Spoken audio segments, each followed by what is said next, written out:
Right. Can you hear me? Can you hear me?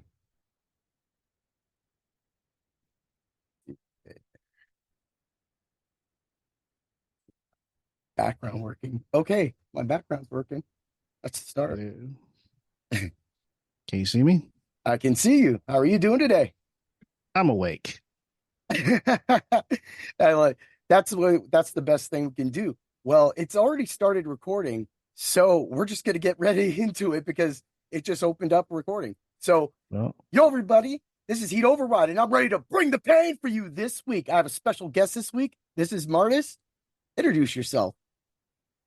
hello there. This is indeed Martyrus, host of ReVGM, a podcast about video game music that has been rearranged, reorchestrated, and remade. That's great. So, I have been listening to a lot of your episodes recently because I'm trying to get through your entire catalog.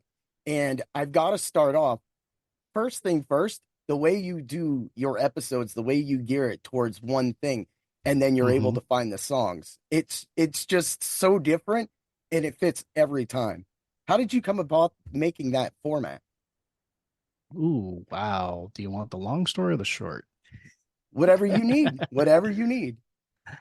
Well, I guess I'll give you the brief. Well, I guess most of it was influenced by Rhythm and Pixels, hosted by Rob Nichols and Purnell.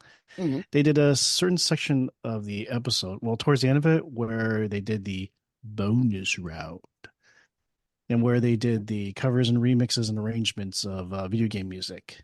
And I thought, why don't we do an extended version of that, like a whole show dedicated to that idea? Yeah. And so I took the idea and went from there. But the idea for me to do a podcast in the first place was actually influenced by a previous podcast I used to listen to called The Soundtrack Show.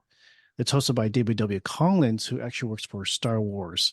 Um, actually, oh gosh, I can't think of the name of it, but basically, he did a lot of sound design and even voiceovers for some of the Star Wars series. That's awesome. That's awesome. Mhm. So that's one thing I want to say with all of you, like being part of the VGM community and being there. Like, I'm just a sports guy straight up. So I don't like Nah, growing I up. couldn't tell. No, you couldn't tell. But growing up, it was kind of weird. I was one of those kids that just threw away all of his boxes because I felt like if I kept the box, I would trade the game in. So I have all of my games from like back then, except my Atari. My mom was throwing out a bunch of stuff one day and she put it on the porch, and my buddy stopped by and he picked it up and he won't give it back because he said my mom gave it to him. And I was like, no, but whatever. I still have my Nintendo, Super Nintendo. I got two TurboGrafx, 3DO. I got a whole bunch of stuff.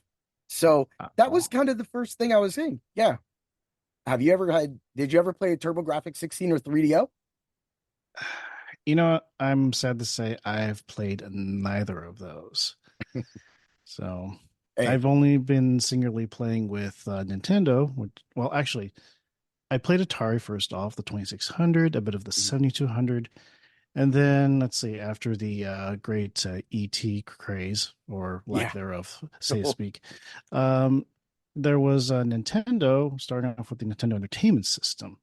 Yes. Played that for a long while until I got to college, and after that, I actually got into the Sony PlayStation. Hmm. Actually, I recall buying my first PlayStation at a Best Buy Oh, with a credit card.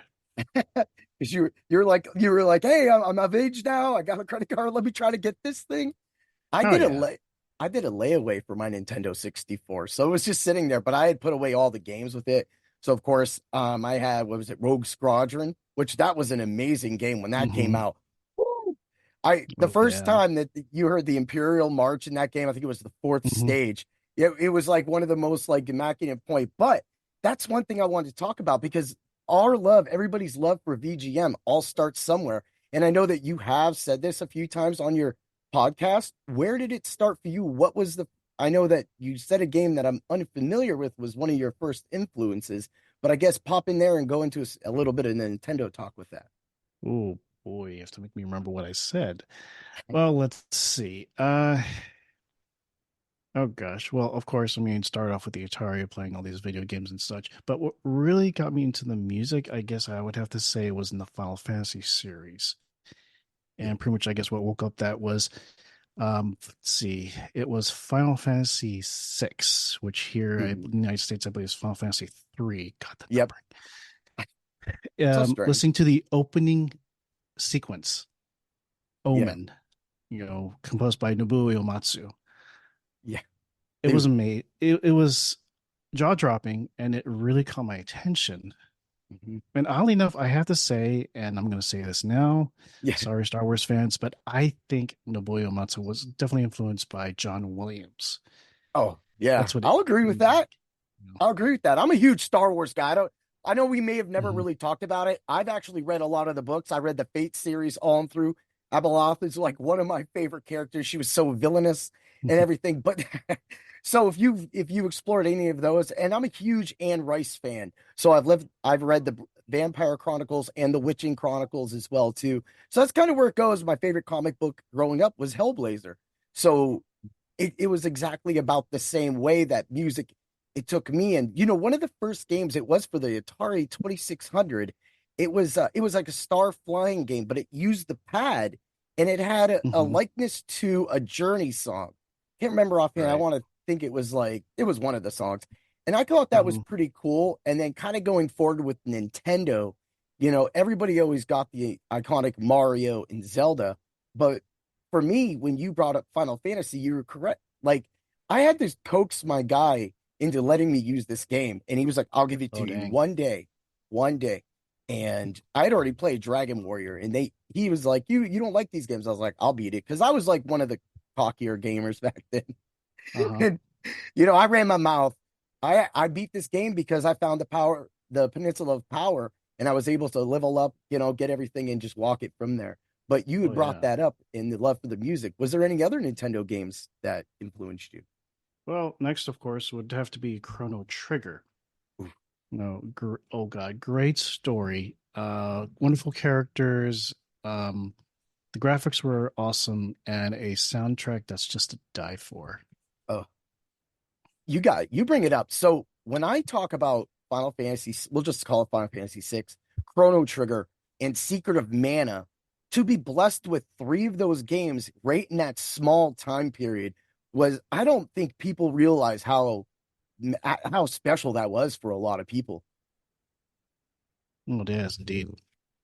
So, I'm a huge Secret of Mana guy. When I played it with my brother, played it with my friends, over a few beers. I played it with my oldest daughter and my son, they're 25 and 22, right? And then when they released the remake, I then played it with my youngest daughter who was 12. So that's why like Secret of Mana has always held a little heart to me. But when you bring up Final Fantasy 6, that is literally always my number one as well too.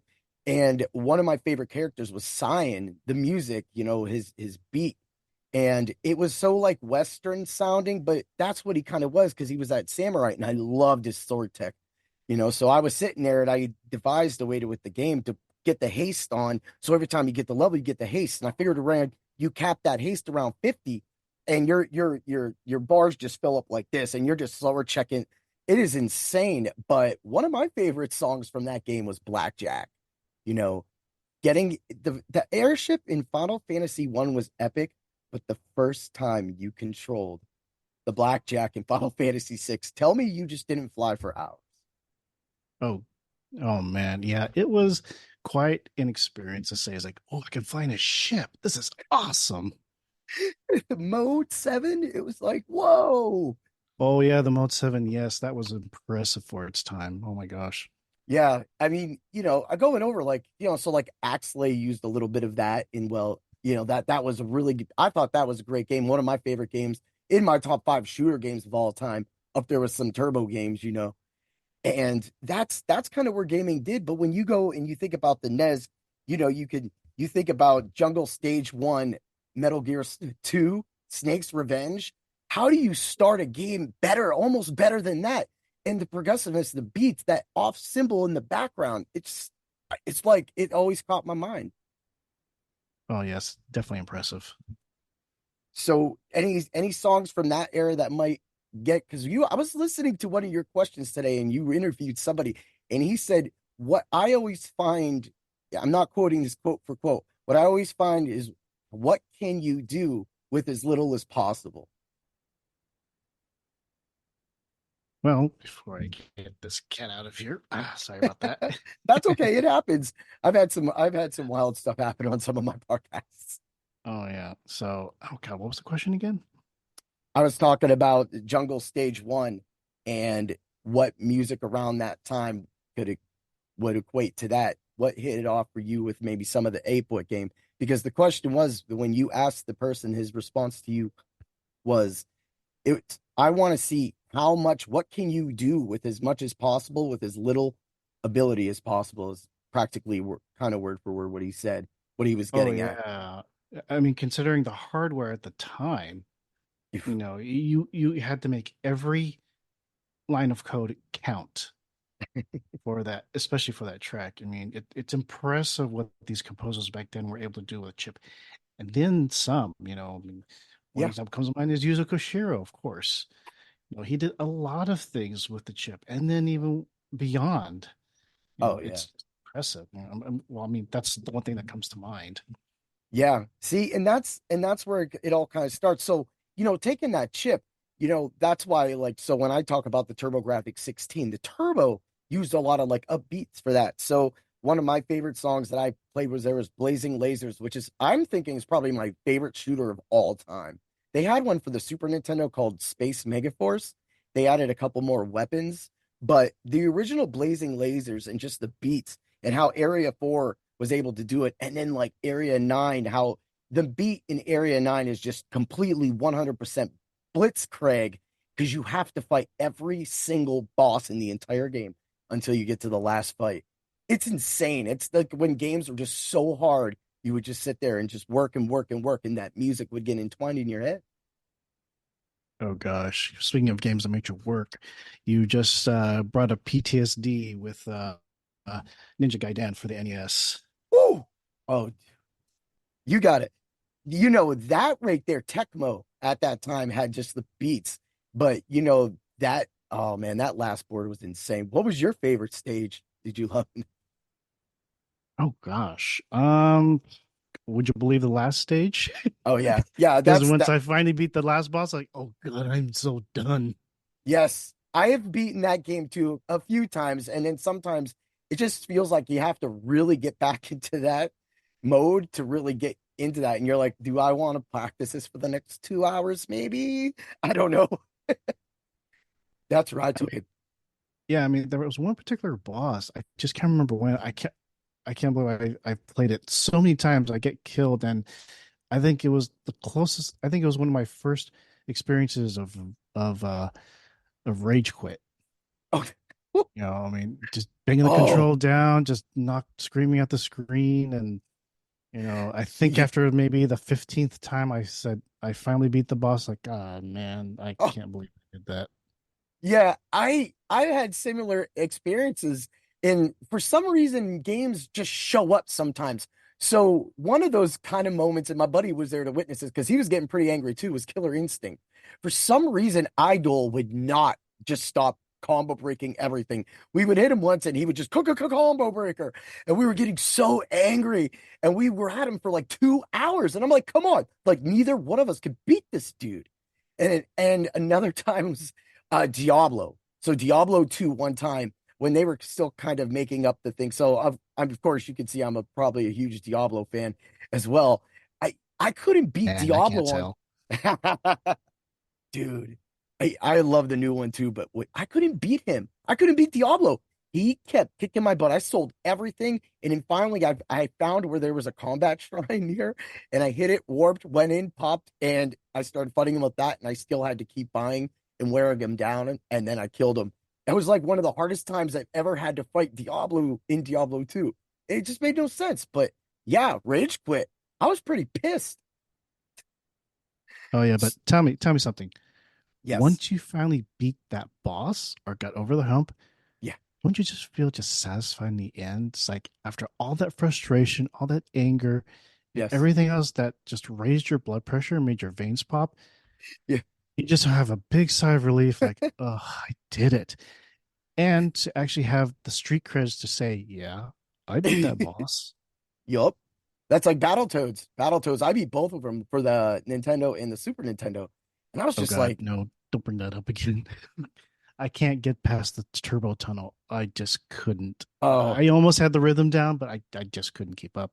it's you just yeah, sometimes you just gotta bail. So me and my buddy had to do it.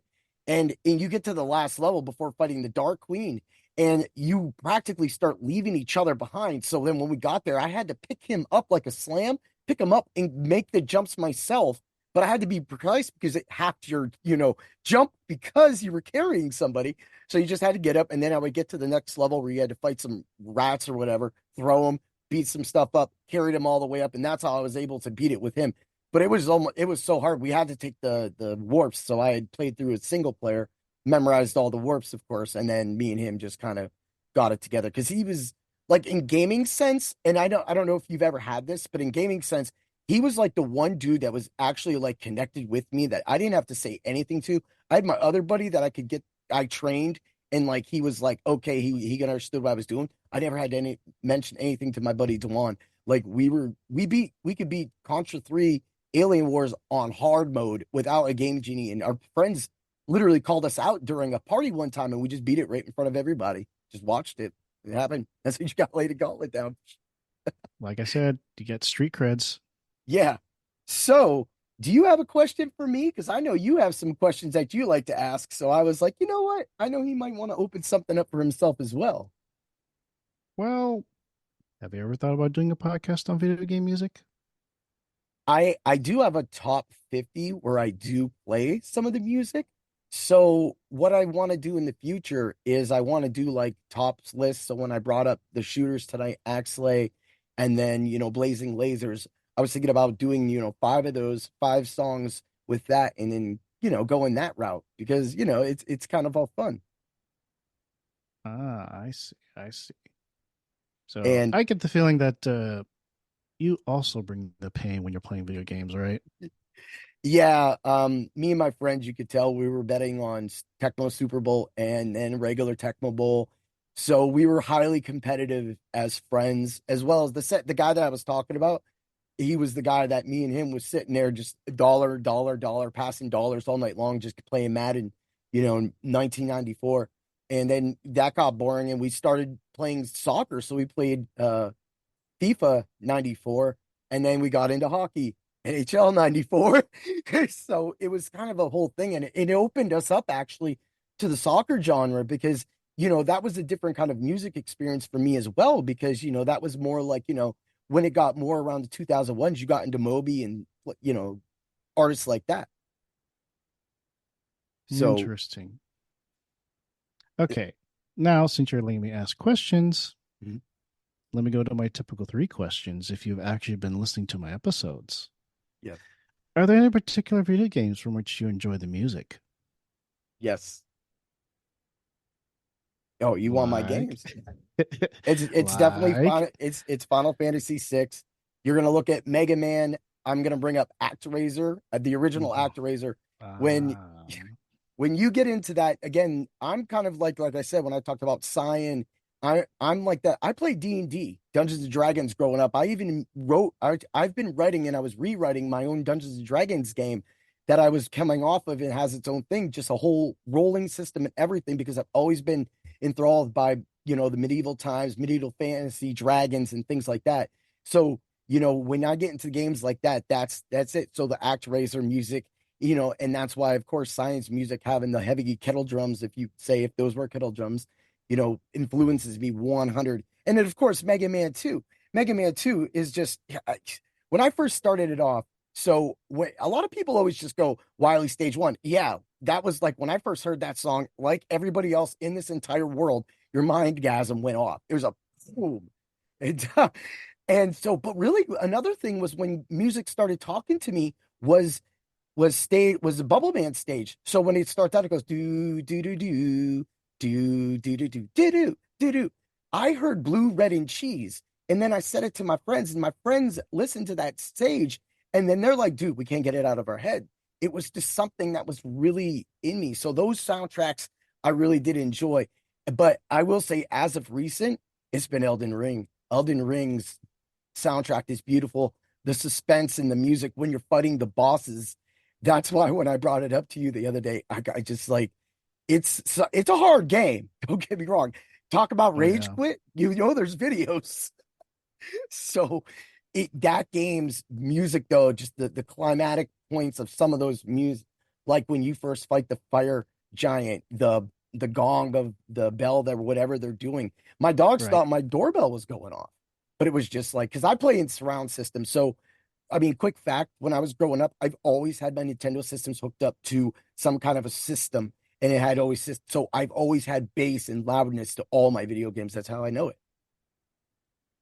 Ah, so basically a 5.1 system. Yeah, yeah, yeah. Yeah, now I got a 7.1. But hey, Oh, we move up nice. in the world. Nice. Now, are there any particular tracks of which you've heard remixes or covers of that you enjoyed? I gotta go straight. It's One Wing Angel. Anytime you now originally One Wing Angel, A one-winged angel. Oh God, why am I One not Winged Angel. surprised? It is the normal, but when you go into a full metal version of it, it's awesome. But I am a sucker for Kefka's final uh, theme as well too. So hearing that as a Ooh, cover, yeah. in we've heard it all in orchestral and everything like that, but when I actually hear it done with like a rock and roll dude and he's just jamming it out, it takes that song and it's long. It's long. It's longer than the One Winged Angel. And that's what people don't get is like, yes, One Winged Angel is like 6, 7, it's almost 7 minutes of just pure insanity or whatever. Extended listen. But man, to hear the progression when you step through that final song in Final Fantasy VI, that was what true gaming is about. Oh yes, indeed, indeed. Yeah, even though the other one was in Latin. Hey, I can sing me some Aladdin too. I mean, fun fact, I'm a huge Rob Zombie fan because of Way of the Warrior. So again, I Ah. but them putting that soundtrack word for word, like playing it the first time I started, my buddy talked me into it because I had rented the 3DO and stuff like that, and from this Zapper's place. So then I went, I gave it back, and I went and bought my own. And he was like, but the game he rented, he was like, dude, you got to get this White Zombie. I bet it's good. And we didn't think it was the completely unedited version. And that was the first time I ever heard Planet Motherfucker. And I was like, holy shit. And that's and Black Sunshine. I can't even get enough. And Cosmic Gate number 8. I mean, I think that's what it is. That whole thing. And that game controlled so bad. Have you ever played, because you said you didn't play the 3DO. Way of the Warrior controls like it's worse than muscle wrestling for the Nintendo. It is the Ooh. worst controlling game in the world. But you jump like as high as Capcom and versus, Street Fighter. So you have these big Mortal Kombat looking graphics and these huge, like it's all real people. And then you're getting beat down. They beat the hell out of you. And they get these potions and they just slam the hell out of you. Meanwhile, Rob Zombie's like, yeah, come on, come on, come on. And you're just like, oh, yeah, man. It's very unfair, man, in that game. That's some rage moments too. For a moment, I thought I was listening to Purnell, but hey, maybe next time we'll get Purnell on the show. Maybe. One of these times, we could do like a StreamYard thing where we could just bring everybody in and just do like a live event and just go nuts because I'm down for stuff like that. And I have guys that, through the website that I can host big parts of that. But yeah. So and your next question? Well, it's a question I'm sure you're very familiar with already. Um, what one or two tracks would you put on a repeat? So I'll say it's Science Beat from Final Fantasy VI. Hmm. I have listened to that song over and over, and I can't. It's really hard for me to separate anything on this next game because there's really two games that really define a genre, and it's Super Castlevania 4. That Ah, soundtrack front to back, I have memorized. My mind has memorized every single action I do in this game because, of course, I've kind of perfected the game. everything I do in that game, from every part of the music, from every beat, I can imagine in my head because of that. So that's why one song on that whole entire soundtrack will never be able to stand above. But I mean, when you first got to the first four bosses, and yeah, all the remixes to Bloody Tears and everything was great. But when you heard that, and then you when you got to the Grim Reaper and he formed and it was like whoa, whoa, whoa, whoa. I was like, oh, I just, and then just the whole build when you walk up the steps to Castlevania or Hmm. to Dracula in Super Castlevania, and it does that, ooh, and it brings in that beat. Oh, I Uh, just nice, that's gaming nice. ecstasy right there. Wow. Well, Yeah. Well, I guess we'll have to leave it at that because it looks like time's running out. So Is that before we end this program for a little bit, I will say that you can go to my website, re-vgm.com. You find all the episodes there, a list of all the covers and remix artists that have been featured, and some gaming news here and there if you're interested. You can pretty much follow me on social media on Instagram and Twix, Twitter X, as I call it, at re underscore VGM. I also have a Discord channel, finally, after all this time. I hey? tried to remember to post in my show notes, so I'll try to keep that updated. Do note that if you do first join, you'll see there's just a list of channels. There's no text, but give me moments because I do check it often. I'll give you a role so that you can post texts, media, and memes to your whim. Yeah, Um, that's As for the podcast itself, you can find me on any streaming service that you have, Spotify, Apple Music, Amazon, or Podbean, Podcast Index, Podchaser, or Deezer. And you can also find me on terraplayer.com, either online through the browser, through the app on on Google devices and Apple iOS devices, and even on Tablet Fire. So that's it. yeah, that's a great one. That's great. I definitely love everything together. Did you have the timer on over there? How much time did they give us? Do we have left? I don't know. It's showing me less than 40 minutes. Less than So 40. on the title bar. So yeah, 40 minutes, blah. But Yeah, yeah. I mean, usually it gives a warning. So mhm. let's talk it to the warning, unless you want to end it from here. That's on you, depending on how you want to go from there. And uh hmm. Actually, that's a good question there. So out of curiosity, are there any other VGM podcasts that you've listened to so far? I have listened to, of course, because Alex, the messenger, he's in Hmm. Erie here. He was the first one that got me into it, and then I listened to Professor Tom's The Shujin Academy. So I've Oh got to yes. those guys. So yeah, Hmm. like his style with yours and everything like that. So that's the one thing I want to bring up is the way all of you the names you guys say. These are some names that are hard to say. Now here over on the sports side, I don't always get hard names to say but you guys really just nail these guys out.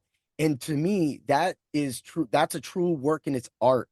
And I'm thankful as a person to hear all that go down. So to when you're talking about your episodes and the way that all of you deliver and the way that the knowledge that you all give going into each episode, I don't know if a lot of people understand how much time that some of these episodes make, the timestamps that you guys do, the dedication that you guys set aside to do that so that people can listen and experience, what the story that you're telling. So when you played two songs, both Dr. Mario, I had brought up to you that that was something about my mom. My mom she is eternally buried with my day one Dr. Mario because she used to kick the shit out of me and my friends at that.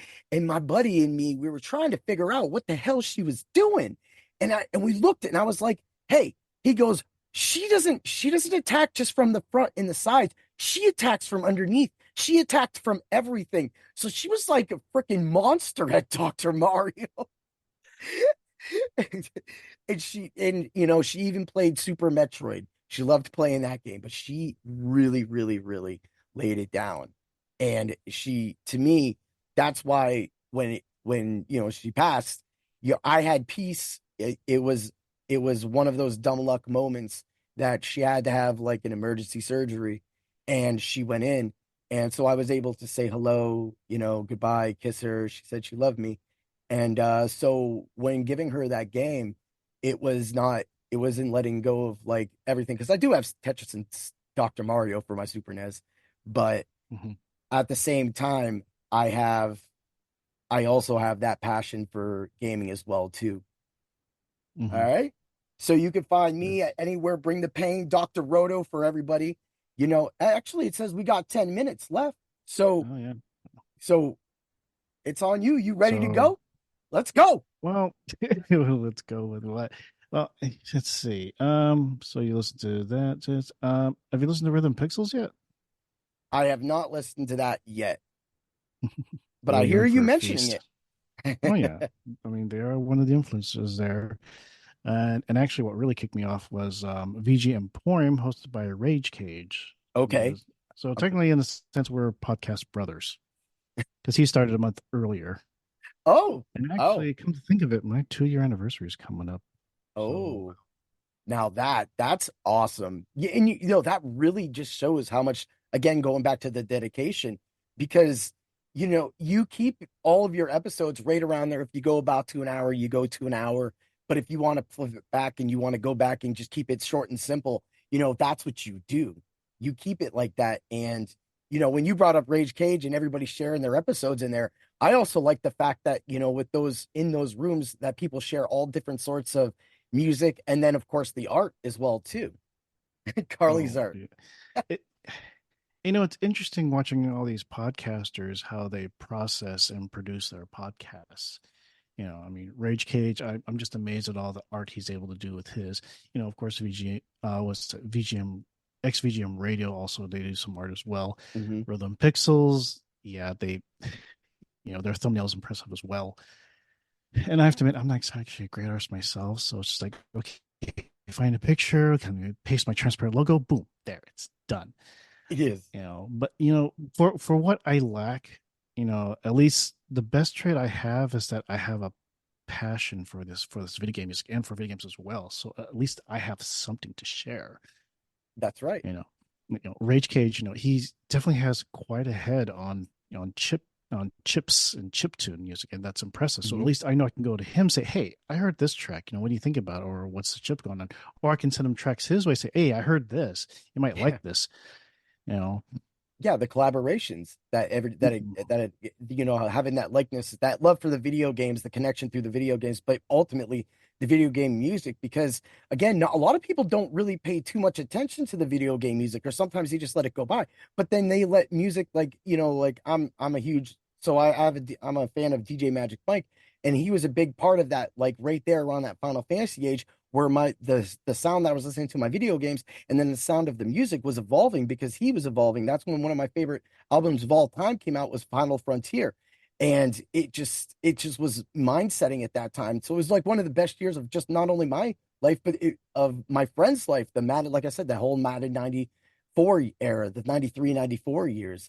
So, seeing the collaboration that all of you do, and then being part of it, and then joining the discords, and then seeing all that, that's just that. But I can't say it enough.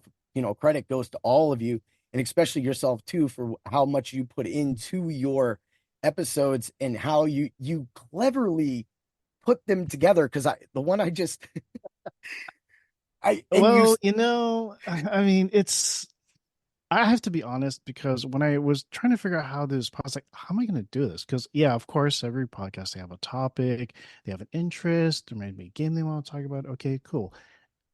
The first few episodes, I was like, okay, I think I got a topic here. I can do this and that. And at one time, I thought, oh God, how am I going to keep this going? And then I got to one of my favorite websites of all, daysoftheyear.com, oh in which there is a holiday to celebrate on any day. yeah. And any day will have multiple holidays. And this is like, great, I can use this. And Right. I'm sure you're surprised by how I connect these tracks to to those holidays I celebrate. It's like, wait a minute, there's a holiday for a pharmacist? My gosh. Yes. Well, I mean, the July 4th, that was like pretty much set up, but you were like, I'm doing it. I am doing my July 4th one. But, Mhm. like I said, also, I mean, talking about, I'm at, we're at stage of where because I've practically, I think I've completed 25%. I'm up to date on everything you got, 25% going back. Then I have some like jump ends in the middle. Like I went down to like, your Mhm. bond time. And then, so I'm back and I started at one and I've been working up. So I just got past your Masters of VGM four pack, which that was crazy. I liked that the way you put everything down and like, what was it? The Remy, or was it Remy, right? That episode? Rexy. Rexy, Well, which Rexy. one? Which one? Yes, the Rexy one.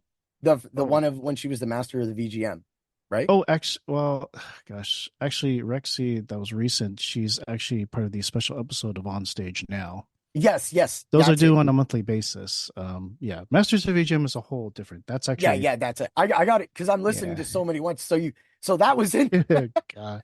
But yes, yes, the your newest episode on stage with Rexy. That just the whole set the mood for me today because like the way you came in right from the pianos, but then you threw in that the Mega Man song. I was like, whoa, hey, I was like, oh, that got me. I'm sitting there like I have a big garbage can and I'm pushing it and I'm throwing boxes in it and I'm listening to that. It's like, what's going on? But I love it.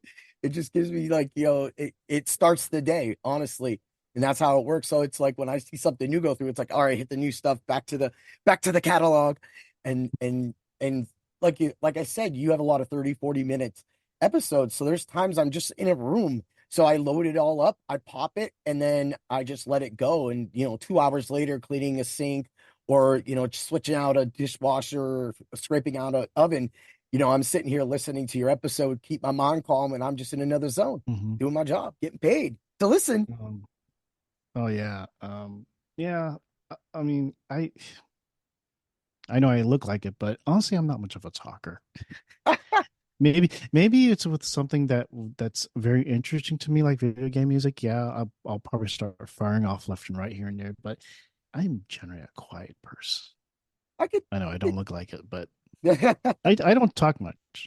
yeah. I do Well, type you a let your lot. music, yeah. I mean, your music though, your music, you Yeah. let your music do the talking for you, but you also, you always follow it up with, with a prelude, and then you come in at the end, Hmm. explaining your feelings after a couple set, and then that's I think the thing, the way you flow through it. So it doesn't Oh matter if yeah. you're like, hey, I might not be the most talkative person. Look, I've heard about on other episodes on other podcasts that they've had some nightmares, like a Jericho episode. He had like, I don't know, some one of the guys on from back then, and the guy didn't talk at all, and he was like, it was tough, and there was three guys, and the one guy wanted him on. It was like Michael Sweet.